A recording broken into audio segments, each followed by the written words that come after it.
Jerome. This is John. And this is Lit on Life's podcast. Let's get it, dude. Yeah.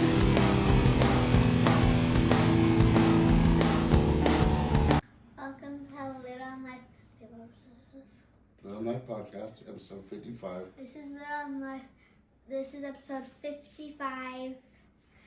With Patrick. With Patrick. My name is Sora. Happy almost Valentine's Day. Please like, subscribe, share, and like this video. Yeah, and follow.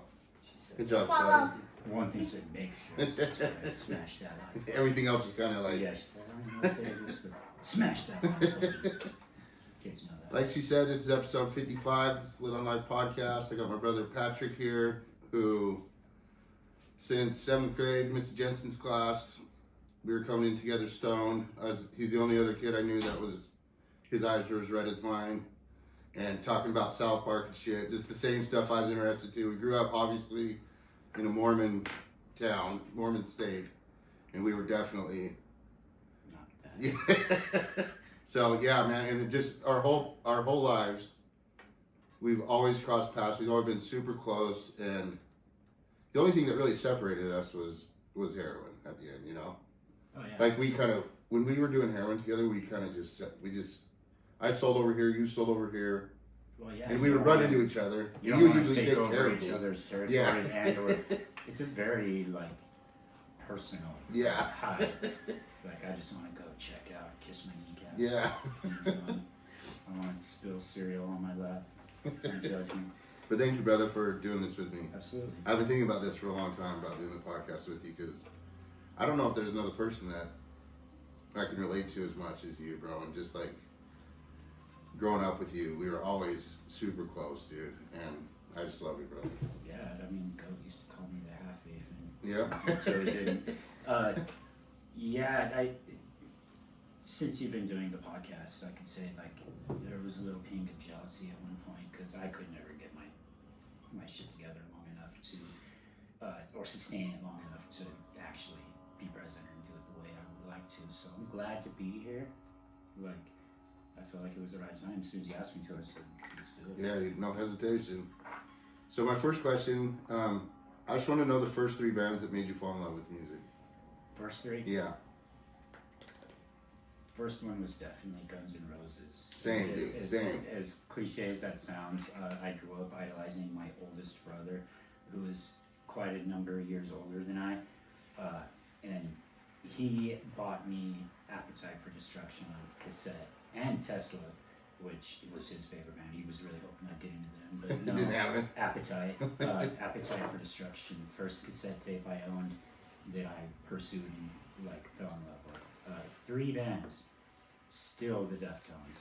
Second major band of my life and still number one all time. And the third would probably be a toss-up. Like I can't narrow it down between Under Oath or 36. So if you ask me that later on, we're gonna glitch out. We're gonna glitch out in multiple, universes here. But probably Under Oath. Cool. I just realized I left them out, so I'm gonna have to switch a band for them for sure. It's the hard line. What was it like getting to learn to play guitar with your dad? Didn't he teach you? Absolutely. So the last few years, like I've really been able to sit back and look at it and have so much gratitude for what he did. The ability to continue to push me to be good at it, to be unique at playing the guitar. There were so many times that, like, especially with the age gap with my father and I, where like he would try to teach me fundamentals and dexterity at a young age, and I would get frustrated, right? And I would cry, and I would even like write these little notes on the guitar, like later on, and be like, "I love you, thank you for trying to teach me, but I give up. I can't do this," because I felt like I was trying to live up to like his He's so good. standards of playing, right? And he was phenomenal, and so it took a while before it took off, and there was probably like I started at the age of 7 years old. Christmas, I got a guitar and a drum set the same Christmas. I wanted drums, but he wanted me to play guitar, so that was like the happy medium, right? Nice. So instead of getting me a nice drum set, he got me a shitty drum set and a decent guitar. But that's him, right? That's my dad in a nutshell. looking back, it's the one thing that I can say has changed it set my life like off in a direction that has basically created whatever personality and individuality I have, especially outside of drugs and anything that would, there were years when drugs were second to music, so playing guitar, my dad, like that's I wouldn't be who I am. Yeah. And I just like to say his dad plays like fucking Beethoven, right? Anything. Like on guitar, like masterpieces on the guitar. I'd be over at Pat's house and I'd just be listening. I'd be like, oh my God. This dude, I was like, he wasn't as good as me at the time, but just kidding. But it was just incredible to hear that. I didn't know people could even do that. And I've yet to hear another person do it in front of my face. You know, like you haven't seen another person be able to do anything close to that. A lot of what he did was Spanish flamenco guitar, like Desperado, and I'm sure you remember nights school nights tore up, in the middle of the night, and he'd flip the switch to his amplifier at 3 a.m. Yeah. And just start lighting up with lead guitar or like playing Spanish flamenco on his acoustic, and people would be like, "What the hell is that?" It's like, "Oh yeah, there's a really old like hidden treasure back there, eighth wonder of the world back there. This old man that plays guitar and is even more of an introvert than I, at my worst, but absolutely." Shout out to Patrick's parents, because when we started our band, that was where we jammed, that was where we drank, that was where we smoked, that was where we sold from, that was where, and they just every time Ron or Terry kicked us out, that's where yeah. we migrated to. We were either at Pat's or my house, either out in the desert. But yeah, that was so cool that we were so lucky. We didn't even realize how lucky we were to have a place where we could just jam at any time, basically. Besides when he was sleeping or whatever. But Oh yeah. he let us have free reign, dude. Oh yeah, in his bedroom. And he just supported it. He's just like, please play. Which is crazy. Please because keep going. He's also the one person that never came to an I know. I don't think he much cared for our music, but because it was 1,000% different from what he played, and but he supported it in his way and let us do it, dude. And it was super cool of him. Yeah, it was cool. Like towards some of the end years, he really was like, "People like this. You're drawing a crowd." Yeah. I was like, okay. And then like even after I'd gotten out of prison the last time and spent some years playing and teaching in prison, he finally told me one day. I overheard him telling the neighbor, he was like, "Patrick's better than I am," which is not the truth, but it was cool. To Mr. get Hall? that. No, it was actually across the street, the Wilsons. I can't believe they still even. Yeah, they're still there. That house. That's like the Rignells from my house, the ones that were right behind us, dude. Those poor people. Yeah. My dad went over there one day and he's like, just spun out of his mind to the Rignells, and he's like, "I'm here to see your daughter. I'm supposed to marry her." Those poor people. These are the bishop and shit. They're this Mormon family, sweet family, dude. They always let me come over and play basketball. So nice. And all we were was fights, drinking, pissing in the backyard. Just what, you know what I mean? And they were still nice to us, dude. Yeah, that's good people. In hindsight and the clarity, it's easy to see exactly why some of the neighbors tolerated us, put up for us. Because they'd look at us and they'd see that there was probably a very problematic and dysfunctional upbringing, right? And I don't want to go too clinical in it. And at the heart of a lot of these people, they just cared. Yeah. Right. And so they tolerated, put up until they couldn't, right? Yeah. Like especially my neighbors selling heroin in Santa Clara. Like, Yeah.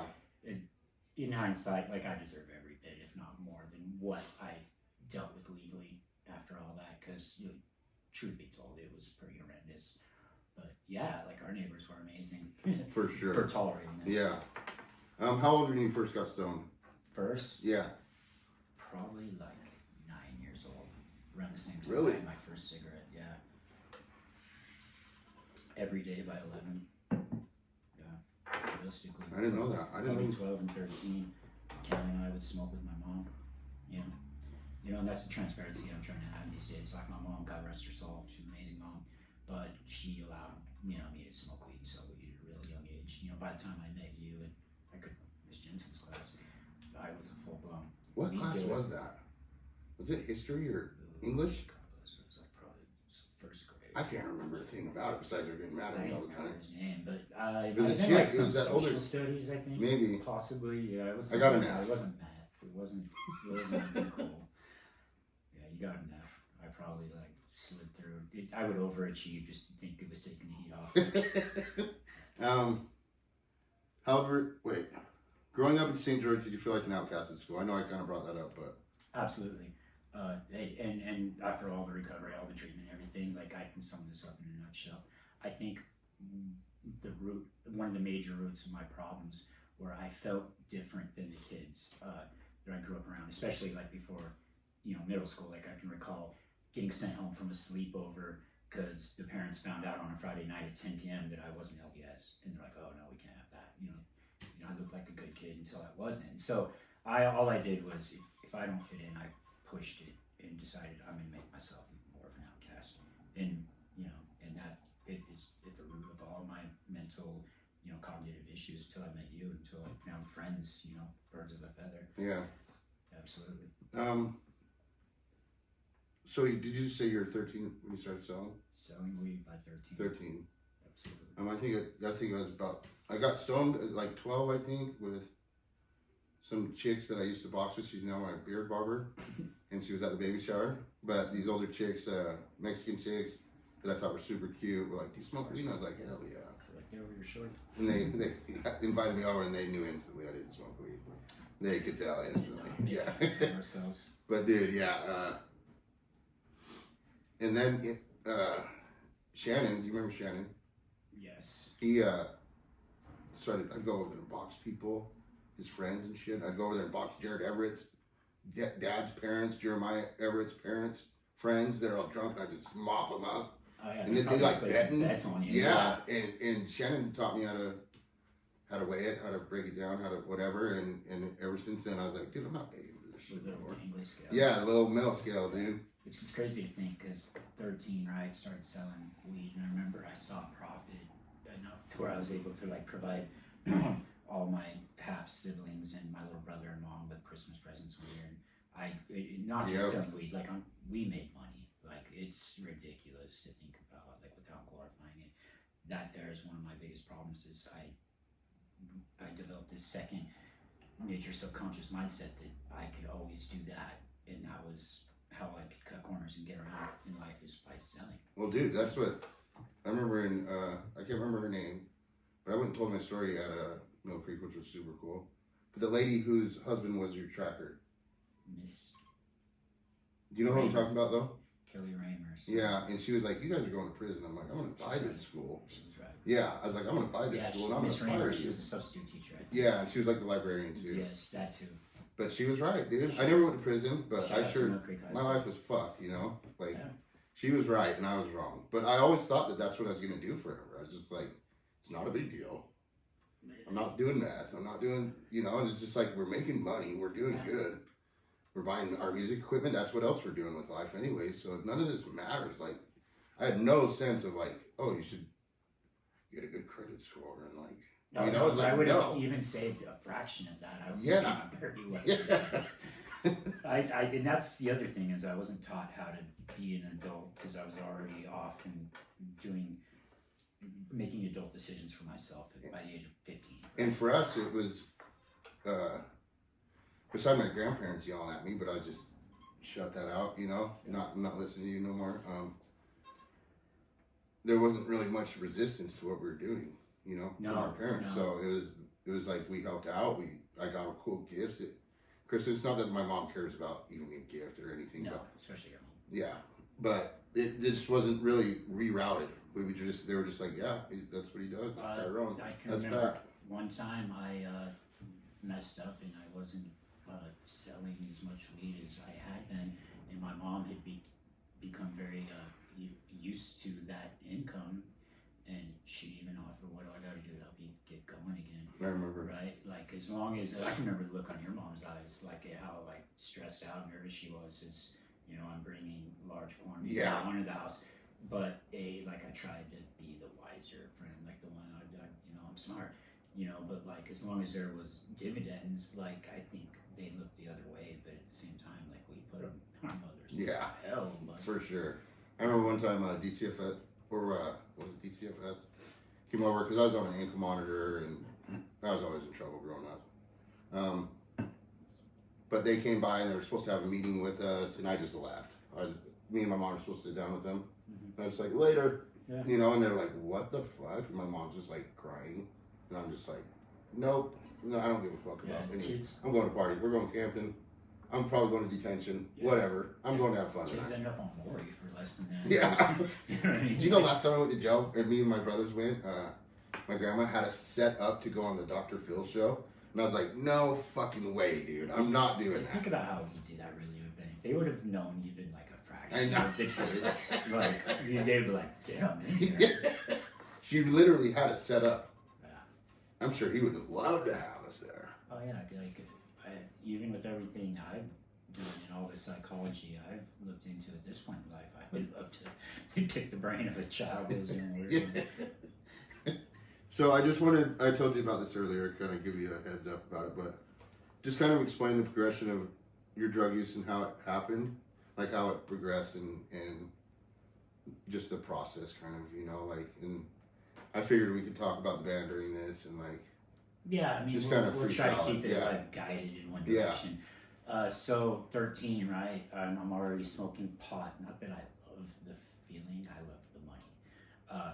But I would smoke pot. I found friends. I found a purpose. Just as stupid as that sounds. And I started to find like-minded kids that wanted to potentially learn to play music like I didn't do that. So 13, 14, 15. By the time we were 15, I remember you helped give me that job at Tony Roma's, and not only were we able to actually hang out more often because you were always in the secondary, what we call alternative schools, we were able to hang out and do things. So now I'm going out to the desert and I'm drinking, and for a lot of those times, like I was force-fed alcohol, and I was probably a victim.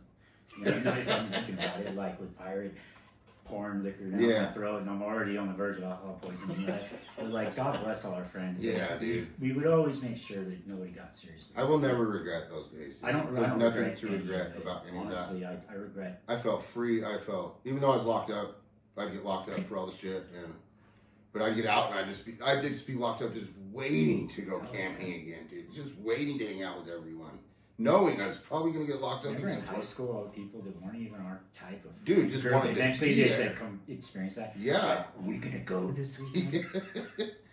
Shout out to Pocono Springs Yeah. and all the BLM land or whatever it is around here for. To our native brothers out there that we destroyed, I'm sorry. Yeah. Beer I can saw, baseball. oh yeah. God, I saw art. Ferg the other day. You did? Yeah, well, he came to the tattoo shop and did something on his girlfriend, and we were talking about like the guitar and the parties and some of that, and I told him I might be doing this, and he was like, "No way, tell us up." Yeah, those guys Shut have up, already. Ferg. Yeah. Love you, dude. Yeah, elementary school, that one. So, right, we're drinking heavily, we're experimenting with like whatever hallucinogenics, mushrooms, acid. Opium Right. as well. We started Yeah, doing that. it came around, especially when I started bringing that around. I remember I broke my shoulder. This is the thing that changed everything. I broke my shoulder, cracked my AC joint. They gave me Loratabs and Percocet, and it was shortly after Misty died with the Oxycontin thing, Aubrey's sister. Yeah. And I kind of swore them off, right? But here I am. I found something that made me feel like I finally found my substance, right? Like that numbed out opiate feeling.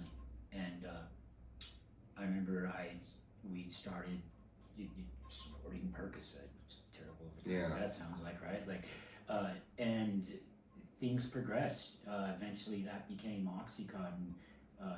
You one day you were like, just get an Oxy, it'll last you 3 times as long, and you were right, And my experience with that up until that point was pretty bad, right? Like the 2 people I know that had tried Oxy had died.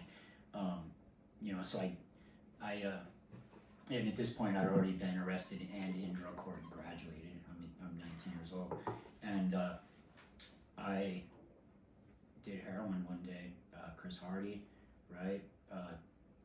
Nobody could find OxyContin. Like I remember, I'm sick. I'm experiencing withdrawals for the first time ever, and I'm driving down Sunset and I see Hardy coming out of the old Maverick with a armload of Hostess cupcakes and stuff, and I was like, he has He's got something. something. And I whipped the blazer around real fast and I pull in. I'm like, the hell, you're lying to me. He's like, it's not Oxys. I was like, what is it? He's like, it's heroin. I was like, you know how we were, like, you never wanted to do meth Yeah. I always swore off for years, I'll smoke weed at a party, but I'll never do that. Yeah.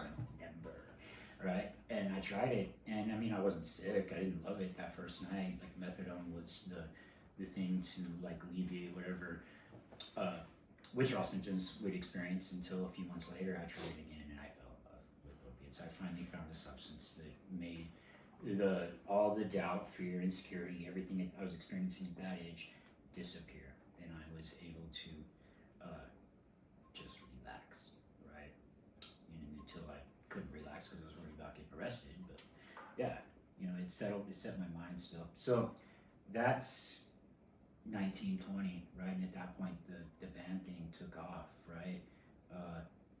I remember when it started blowing up, we would practice and we would crush up some Oxycontin in practice, and it was just innocent and beginning stages of use enough that like we all still functioned, right? Like, and the music thing was always the goal with me. There were times when like I would have to like come around and like beg you guys to come practice Yeah. the music, especially because I was experiencing what drumcore was like at the age of 18, in 2003, and my goal was always to write and perform music. I wanted to make a career out of that. I never wanted to do anything else. I never saw myself doing anything else, and still to this day, I feel like that's the one thing that it's the one that got away. For sure, dude. We talked about that the other day. After heroin, it was anything and anything that we can do, especially when you're experiencing opiate withdrawals, and the time came many times I wanted to quit, tried to quit, couldn't quit. And this is even before like the arrests for opiates, right? And then eventually, like I started, using meth and shooting meth, and this all like was a wild few years of my life, and it's been off and on for 20 years, like 20 years easy. I've been in and out of prisons, jails, a lot of jail, a lot of rehab, a lot of times on the streets spent being controlled by opiates and methamphetamine and intravenous drug use. Yeah, man, the Oxycontins, for one, it ruined our relationship with the plug because we started not being able to pay, and I started not being able to pay quicker than Pat, and I owed Pat money, which fucked Pat over, but Pat was also having his own battles with it, and it just became more important than paying it back, and you just never imagined that we were gonna fuck that up, and then it fucked the band up, and like, I remember one time, didn't you have to find one for trying to play the show? Yeah, that was. He was like, I'm not fucking playing that one day at the Battle of the Bands, that one thing we practiced for and set the date on the calendar, and thinking back, like how committed we were to that whole thing, like I'm amazed, like, right, that's like these kids that practice and pursue sports their whole life. That was our state championship. Yeah. And Trent wouldn't get out of the house and like crying. I mean, Yeah. Throw the bathtub up and throw the toaster and whatever, and what I do, I'm biggest enabler in the crew, me, just because I wanted us to A, play music, and B, I spent a lot of money just making sure we had a place to party and substances to party on, all because I probably felt deep down that I really wanted friends. I was insecure about what true friendship was, and God, thank God, that like I was able to form true friendships in there, and some of them are people we don't even talk to these days, and I still know there's no love lost. But yeah, I bought Trent and Oxycontin 80, Braxton dropped it off. We sorted that up on the office of the Electric Theater. Craigie and the Flowers at the Electric Theater. We snuck into the office, crushed the 80 up, snorted it, and went and did our thing and sold the show, But dude, I get not wanting to play if you're sick, No, That's a lot of, dude. you don't want to do anything. I remember I had to use just to even play. Something I had to drink, I had to something, dude. At all times, I had to be on something to play, dude. But what else was it? Yeah, the camping days, man. No regrets. The only regret I have is trying to carry it out longer than it should have lasted. When some of our friends started having lives, and then all of a sudden I'm hanging out with, which I don't regret much either, hanging out with Jared and Kelly. Like the Benny situation with us, his friends moved on. So he was with us. I was now the Benny of that Yeah. group, you know, hanging out with the youngsters because they were more willing to I did a party. little bit with my little brother. Yeah, You know, it's show up. I couldn't let go of it, dude. And then the band is crushing that we fucked that up because we were doing so good.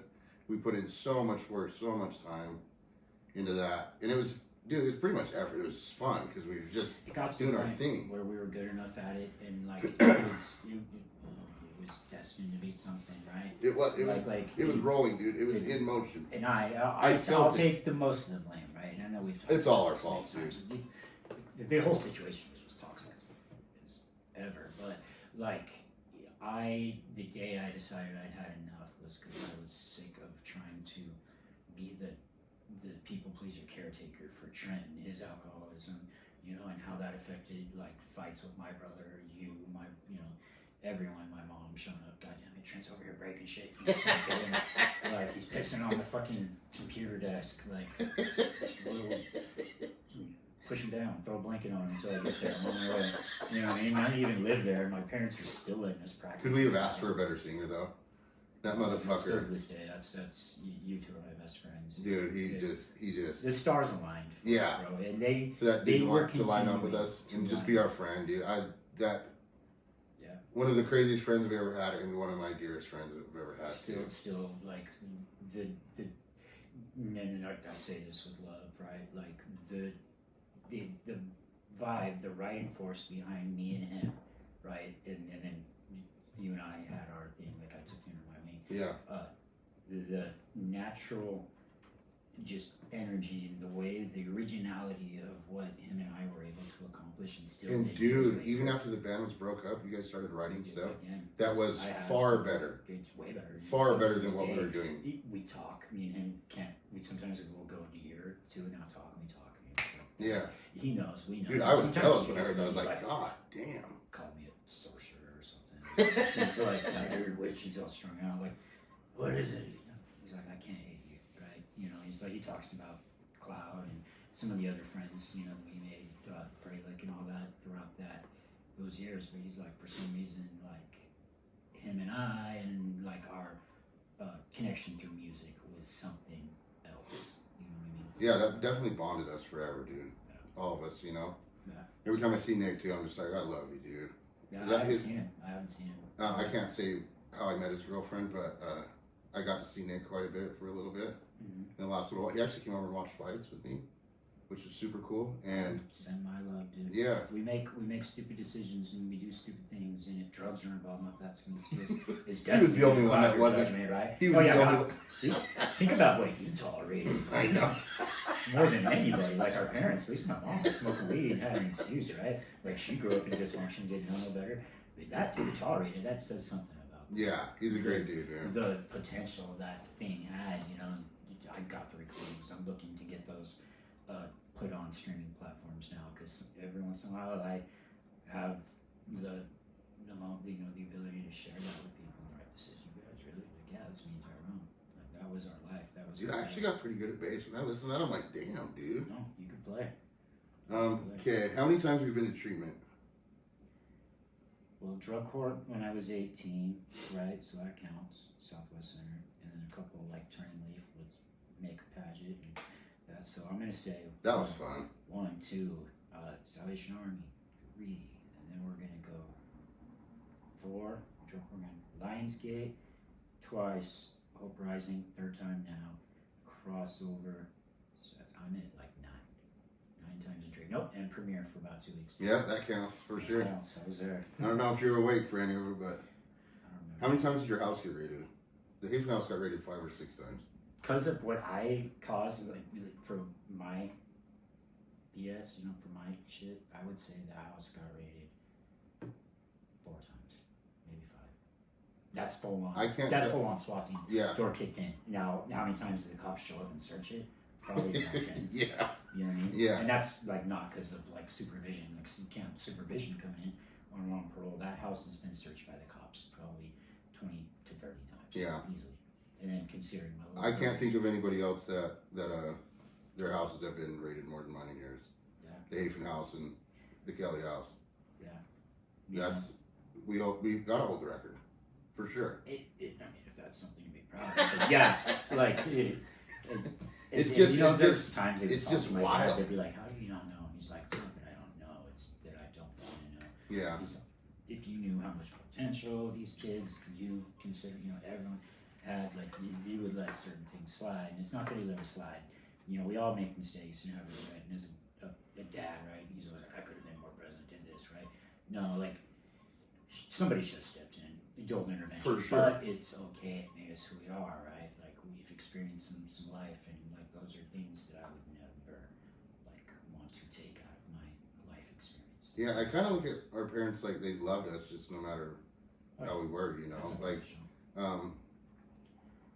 which had its positives and also had its negatives, you know, but they loved us, dude. They loved us. No matter what we were doing, they loved us through it. I remember there was a time when I think I know my dad loved your me mom also. was working at McDonald's. I'm going to the methadone clinic. It's shortly after the band broke up. I'm at the worst I've ever been, the most unproductive, no money coming in, just bottom of the barrel use, right? And I'm going to the methadone clinic and ripping people off for money to shoot coke, right? And your mom's working, it's like 2006, 2007, and your mom's working at McDonald's. And you were probably at the halfway house sometime during my ban, when Go had me on restriction from that place. And your mom said something, right? And she was talking about something about like, I might catch heat for how I raise my children. I might not be looked at as a fit mother, but my children are kind. They have virtue, right? They know, they have good morals, right? They like to party. And she's like, I wouldn't have any of your wet. And I was like, Yeah, Mom, For yeah, sure. call Mom. yeah. Do you think, I just want to ask you, if you think that moving into sober living instead of back to the old house this time has been beneficial for The you? old house is still old, but I did sober living the time before, right? You did? And I did, right? And I made a point. Was the house still an option, recovery. though? Yes, it was at one point. Before my dad ended up at the veterans home, the house was still there, right? And I chose to go to sober living because I've been at a point with recovery for a while that my way obviously isn't going to work. No matter how much I try to think that I'm different and I can have a relationship or that I can not take this suggestion and I can still make it work. Like I've realized I'm going to drop the ball and fail over all the basic suggestions. I'm no different than anybody else. I'm not smarter. I'm not unique. But I went to sober living and I definitely see the benefit of, especially for me, because like I've always struggled to have connections with a lot of like men in recovery, right? Like, of course, I've got friendship with you and the people that we were friends with, like they've managed to get clean. Yeah. But yeah, so I chose to do that, and then like this time right now, like I could easily afford to go get my own place. I just know that it's not going to benefit me at this point in time. You know, last time I was in recovery for this last relapse, I was renting a place. You know, and it was cool until it wasn't, because now I'm just isolating. I'm at home. You know, before I'm even using, I'm depressed, and I'm like, you know, like it's this Relapsing whole before thing, relapsing. right? This whole level of regret over like not just the band, the music thing, or like all the arrests. It's all that, the culmination of all that. When I'm isolating and I'm depressed and I'm on my own, I start to like, maybe I need to use, because who the hell am I to Yeah. take that away, right? Like definitely not somebody that I'm super stoked Yeah. to be. But it's getting better. That rolls into perfectly into my next question. So we both built personas while we were selling drugs, doing drugs. How do you think the persona served you, and how do you think it eventually failed you? Like mine was being a tough guy. Mine was like, if I got in a fight, I had to win, dude. Because if I didn't win, like who the fuck am I? If I lose, and I'm not that dude that everybody thinks I am. And I'm not even trying to fight people, bro. Like, I mean, boxing back in the day, that was fun. I would have done it, but it was more like I had to do it. It was more like, oh, Tyrone will box anybody, No, I you know. totally get So that. I can even remember that shit hurt, dude. times You know, that shit I would hurt. show up like a at motherfucker. parties, and if I, God forbid, pissed somebody off and they wanted to fight me, you wouldn't let me fight them because, like, I was the guy with the money or the weed, you know, or the drugs. So, like, I remember I'd try to pick a fight, your fist would come flying over my shoulder to hit somebody else, right? But how did my persona serve me? When it served me, especially when my intentions were, you know, women, or to like perpetuate this like hustler, reputation that I built, it served me. I could get fronts, people that didn't even know me. It was like, oh, you're that guy, oh, cool. You know, Pat Kelly, I hate it to this day when people call me Pat if they don't know me for 23 years, or Patrick, like, because sometimes I struggle to know who I am when you take, you know, that away from like who I am really. How did it serve Because Pat me? Man was part It of the made things persona, easy. right? The doors opened Yeah. for Pat Kelly. You know, people did things for Pat Kelly. He got his weight. He had power. He had like persuasion. He had all this, right? Patrick didn't know who he really was. So how did it not serve me? It made it hard for a guy really trying to work recovery and just get his life together. Struggle to understand who he is, like at the core, the identity. And shout out to Aaron Ward. I know that the Velveteen Rabbit, what you were trying to do many years ago. You know, Yeah, that- dude, that's- it that's what lands it is. later, dude. Yeah, today I have this little thing I'm fostering, and I'm so grateful and careful for what it is, because I'm kind of understanding who I am, and who I am doesn't want to be disrupted by trauma lately. So I kind of just stick to myself in the healthiest way possible. I reach out, you know what I mean? Yeah, for sure. That's everything you just said is when I wrote your letter that you wanted me to write.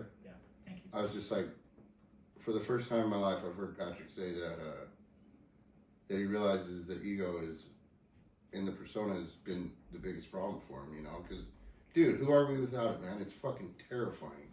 Yeah. You know, that's the truth of it. I went through a lot of it's because I'm bipolar, but a lot of it's because I was working so hard on myself, just rigidly working to just get to the depths of my soul, dude, and figure out who I am, dude. And it's a rough journey, man. It's worth it, but it's not an easy journey, especially when we've been fronting forever, dude. Yeah. You know, so I'm just really proud of you for that, man. Like truly, and I'm just cheering for you. You're my brother, like my brother, dude. And I think for once, I'm cheering for me, and yeah, dude. Ego. If you take away whatever that was, that whole person I became, that is all ego driven, like, right? And it's you take it away, and I was scared to admit that I was a late 30s, early 40s now, you know, never married, no kids, living off my dad, right? Trying to think that I could justify it because his health was bad enough that he needed me there, right? Like, if people would have kicked me out and just not helped me or enabled me years ago, I might have learned something sooner. But, you know, my story's my story for a reason. And, Yeah. you know, I don't regret it. And everything lands when it lands, dude. Yeah. And that's the beauty of it. And it lands when it's supposed to, when we're ready for it, you know? So, I just wanted to ask you, when you think about being sober, staying sober, do you have a belief that you can? Because I didn't really have much belief that I would Absolutely. be staying sober I after. had a conversation with somebody we all know, a very good friend recently, like 4 months ago, and it was more the difference between motivation and determination, right? Motivation was like, I wanted to stay clean because I wanted to be here for my dad. I wanted to not be in jail or prison. I wanted to, you know, be successful. You know, I didn't want to disappoint people, but now, like, I don't have any of that, right? Like, hardly any family left at all, like, just some cousins and nieces. And Sister. half sister, God bless her soul. And I'm determined because the fact of the matter is, whether I succeed or not, I've only got me. I mean, I could just be, you know, a guy in and out of prison my whole life, or I can finally get something worth building. So, you know, something worth being proud of, you know. Yeah, for sure, dude. Yeah. I love that. Rachel wanted to know what, because Deftones probably obviously inspired your old writing a little bit, right? A lot of it. Yeah. Especially before Candlelight days. Candlelight was inspired by some of the other stuff. She wanted to know what inspires you now. Now, Yeah. especially when you consider Like, if any bands inspire you these days. now, so when I pick up guitar, like, and the stuff I write is really good lately. When I write, I need to start doing stuff with it. Now, it's some of the stuff that was not easy for me to comprehend necessarily years ago. I'm listening to, like, bands like Far. I'm listening to bands like Watered Down, Thrice, but like the newer Thrice stuff. Not that I love it. I love it. I'm listening to the chord progressions, the style, the stuff behind that, like System of a Down. So, like, I'm not, when I say System of a Down, it's none of the stuff that the mode that it's in, not just the key, but the mode it's in, like the whole style of like the 135 music. I don't know how to explain it, but like chord progressions that are like in a minor key. Jake wanted to know. Did you ask? I did. Jake wanted to know what songs got you through hard times. Shout out to him, because the song that has saved my life more than any is "Slip Like Space" by Armor for Sleep. And that's a perfect example of a band I listen to now, and I want to play something similar. What up, guys? Sorry the podcast ended so quickly. We got a newborn. It's a little more challenging. The phone died, so. But Pat said his message of hope was to be yourself, learn who that is, and just follow that. And what was the last thing we did? Oh, we did this band or that from our favorite bands from childhood, and Deftones wanted out. So Deftones it is. I love you guys. Thank you for watching. Please like, follow, and subscribe. This is Baby Daisy. Daisy Jane. And we love you guys. Stay lit, dude. Peace.